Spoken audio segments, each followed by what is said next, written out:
Mga kapuso, ang GMA Kapuso Foundation uban ang GMA Regional TV mihatag na og dili ang tabang sa mga nasunugan sa Barangay Suba ning Dakbayan sa Sugbo.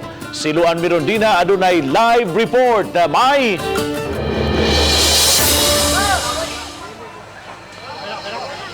Yes, Bob, aniya kita karon sa Barangay Suba ug uban nato ang GMA Kapuso Foundation aron mangapod-apod kita og mga relief packs ngadto sa mga nasunugan sa Sitio Santo Niño Missionaries. Ubay-ubay gyud ni sila, Bob, nga mga apektado sa sunog, moabot ni sa 311 ka mga panimay ang hingpit nga naugdaw ug ang apektado niini moabot sa 638 families. So bisan in taon kon mibunok ang uwan na dinhing dapita, Bob, no, wain taw ni makapugong sa mga biktima sa sunog nga maglinya aron sila makakuha sa mga hinabang gikan sa GMA Kapuso Foundation. Kaganiha day, Bob, sa wala pa tami barog diri, nagpahigayon og sesyon ang mga opisyal sa barangay ug nakapalabang sila og resolusyon nga nagdeklarar na sa state of calamity. Nagpasabot nga mamahimong magamit ang 571 nga calamity fund. Hinoon matod ni Kapitan Joel Sable, ila pangkwaon ang konsenso sa mga biktima sa sunog kuno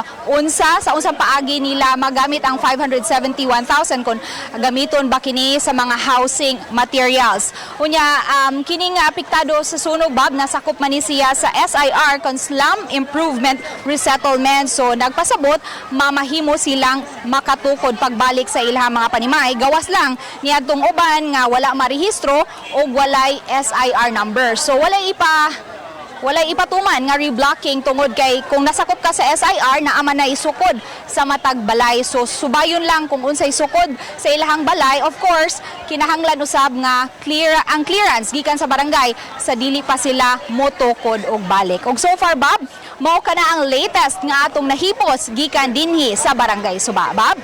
Thank you so much, Mai, sa imong live report.